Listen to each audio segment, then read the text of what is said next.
O mês de setembro é dedicado à Bíblia e é um convite da igreja para a gente aprofundar mais sobre a palavra de Deus. Neste ano, a proposta é falar sobre o livro de Ezequiel. Quer saber um pouco mais sobre a importância deste mês temático? Então venha comigo em mais uma boa conversa.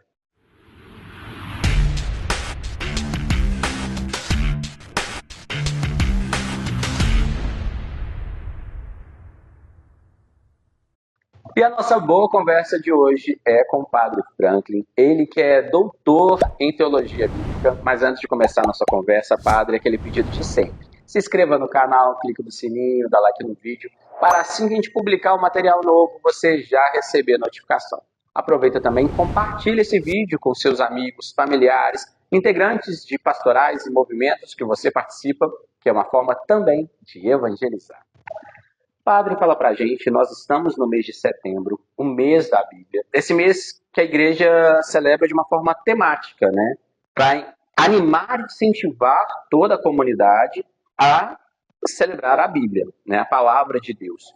E aí eu pergunto, senhor, qual que é a importância de ter esse mês temático para a igreja e para a vida em comunidade? Bem, primeiro, muito obrigado pelo convite.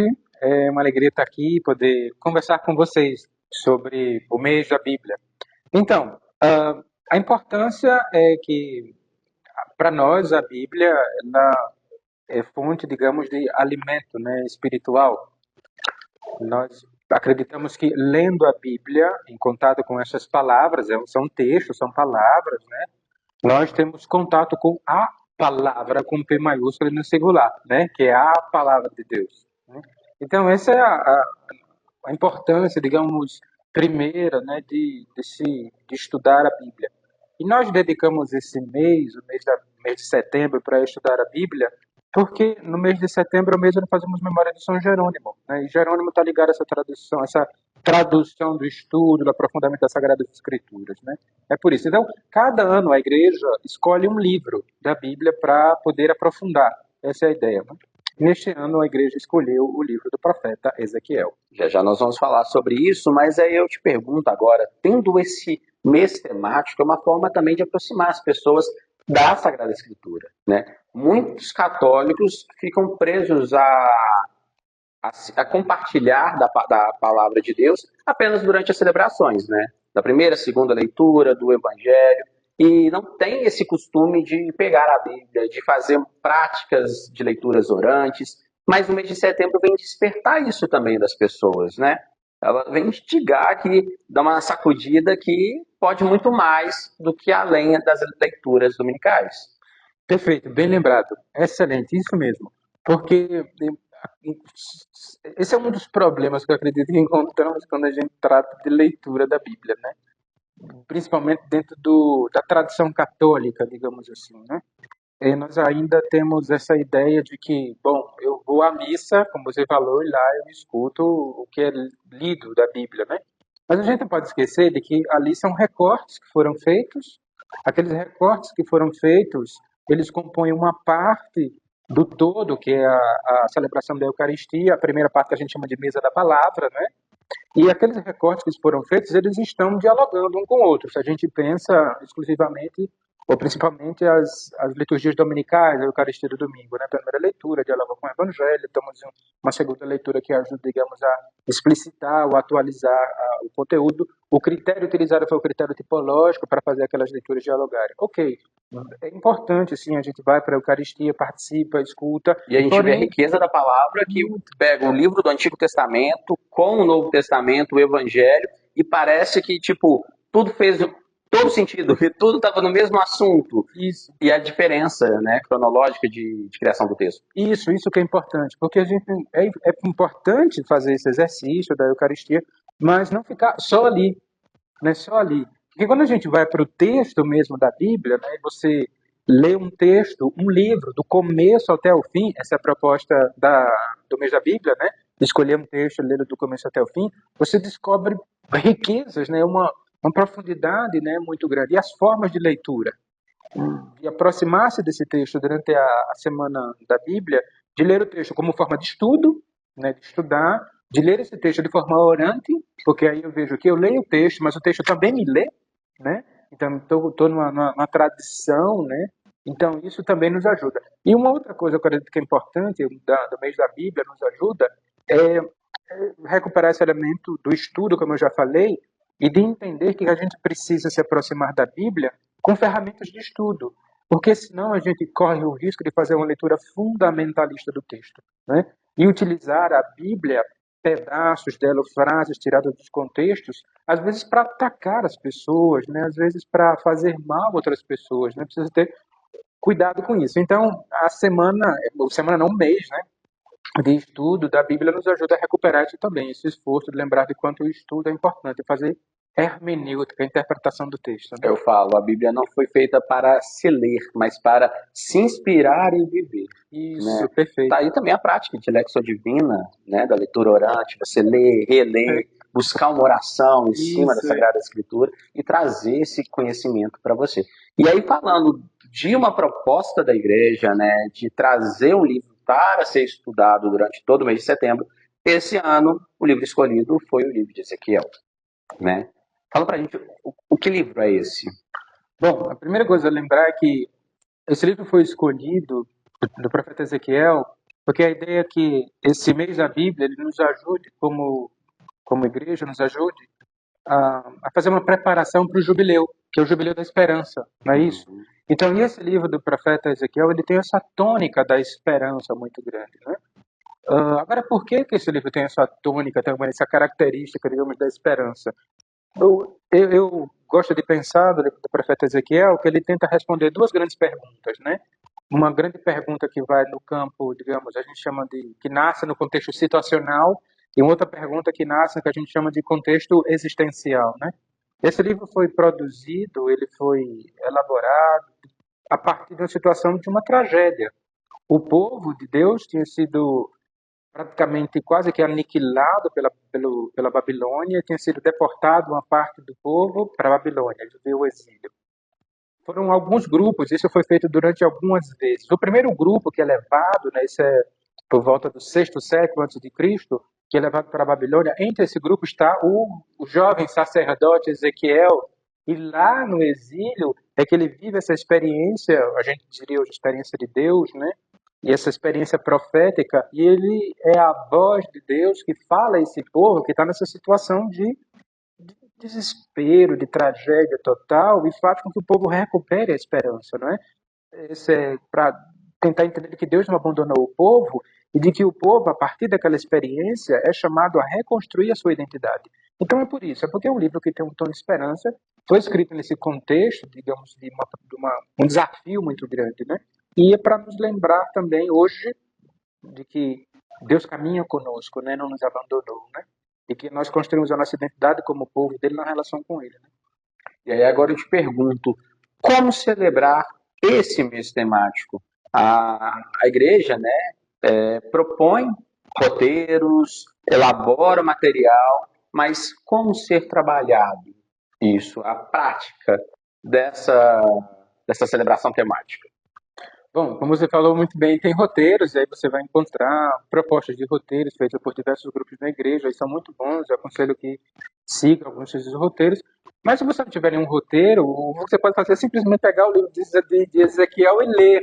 Então eu posso dar a você o que a gente chama de chave de leitura, né? Esse texto é um texto longo, denso, de verdade não é muito fácil, são 48 capítulos, mas você pode ler esse texto dividindo esse texto em partes, né? Tradicionalmente costuma-se dividi-lo em dois grandes blocos, né? Eu gosto de pensar em dois blocos, é verdade, mas pensá-lo a partir de uma imagem. A mim me ajuda muito as imagens, né? Eu gosto muito das imagens. E a imagem que eu acredito que está por trás desse livro, que nos ajuda, é a imagem do Templo de Jerusalém. Ele era um sacerdote. Quando ele estava no exílio, ele recebeu a notícia de que o templo foi destruído pelos babilônicos. E a imagem, a ideia que se tem é que aqui dentro desse livro nós podemos encontrar dois templos. Então, se você ler do capítulo 1 até o capítulo 11, você vai ver que ali concentra-se muito sobre a experiência profética do profeta Ezequiel. Visões que ele tem, Deus que fala, né? E a partir dessas visões ele é chamado a falar ao povo. Então, esses primeiros 11 capítulos eu chamaria de a experiência de Deus que o profeta faz. Ele é importante, né? Então, lembre e veja esses primeiros 11 capítulos como se fosse o que se chamava antigamente no templo Kadosh, o lugar santo do templo, né? Depois lá tinha uma subdivisão, Kadosh, Kadosh, Kadoshim, o Santo dos Santos. Mas pense nesses primeiros 11 capítulos como se fosse o Kadosh, o lugar santo, a da morada de Deus, onde Deus está. Os capítulos seguintes, você vai ler do capítulo 12 até o capítulo 32, é o que eu chamaria de o primeiro templo. Porque ali você vai ver que o profeta diz uma série de oráculos, oráculos contra Israel, oráculos contra as nações, e a intenção era fazer com que o povo mudasse, né? Tem um primeiro templo. Só que aquele templo foi destruído. É por isso que você tem em seguida um segundo conjunto de capítulos, que é do capítulo 33 até o 48, onde aparece essa imagem de um novo templo. E o capítulo 37 aí é fundamental, porque é a imagem dos ossos ressequidos, dos ossos secos, e que o profeta é chamado por Deus a profetizar, e esses ossos voltam à vida, para dizer, é uma metáfora belíssima para falar do povo que está destruído, ele é reconstruído. Reconstruído o templo, reconstruído o povo, diz a identidade. Então você pode ler esse livro considerando esses dois grandes esquemas. Ler os 11 primeiros capítulos, ok, é a experiência profunda que Deus faz, a experiência profunda que o profeta faz de Deus. Os capítulos de 12 até o 32 é a chamada que Deus faz ao povo para que o povo entenda por que é que eles foram parar no exílio, né? De que não foram ali porque os antepassados deles pecaram, não foram ali porque Deus está querendo matá-los ou destruí-los, né? Aí o capítulo 18 é fundamental, que ele fala da responsabilidade pessoal, mas de que ele entenda que estão ali por causa das escolhas próprias, das próprias escolhas, mas que Deus não os abandonou, Deus está com eles, né? E aí depois você volta do capítulo 1 a 11 de novo para lembrar que é a experiência fundante de Deus, e aí depois você retoma do capítulo 33 até o 48, que você vai ver um processo de transformação que o povo vai vivendo, né? E ali o povo faz essa experiência de reconstruir-se, naquela imagem que eu falei dos ossos ressequidos, né? E é tão bonito isso que você vê que essa coisa de que Deus está com o povo, né? Deus não abandonou o povo, Deus está com o povo lá. Porque olha como é que o livro termina, o livro do profeta Ezequiel, né? Uma frase muito simples e bonita, porque a última imagem é a imagem da reconstrução da cidade. Ele põe os nomes das tribos de Israel nas portas da cidade. E o livro termina assim. E o nome da cidade, a partir deste dia, ou será, Adonai está ali, né, para dizer que Deus está ali com eles, né? E que Deus não abandona o povo. Então a proposta já está lançada, né, padre? Ainda dá tempo da pessoa celebrar e buscar esses roteiros e trabalhar não só em pastoral, em movimento, círculos bíblicos, mas também na família, né? Isso, perfeito. Um convite para todos terem essa iniciativa. De fato, é um convite. A imagem que eu deixo para você e o convite que eu faço é que o profeta Ezequiel é uma imagem belíssima no começo, é que ele vê um livro, né? E o anjo diz, coma o livro, né? E ele faz a experiência de comer o livro, de comer a palavra de Deus, digamos assim. É um convite que eu deixo a você, claro, na semana quando você não vai comer a Bíblia, por favor, não é isso.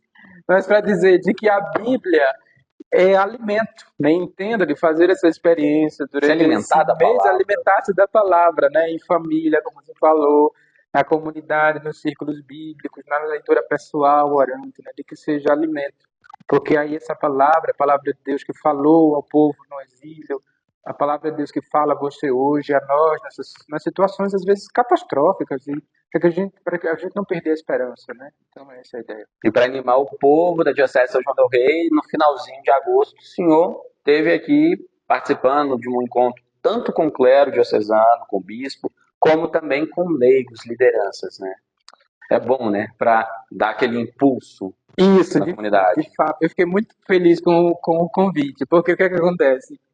Eu sou professor, né? E eu tô no mundo da academia, como a gente diz, né? Se deixar, a gente fica lá o tempo todo, né?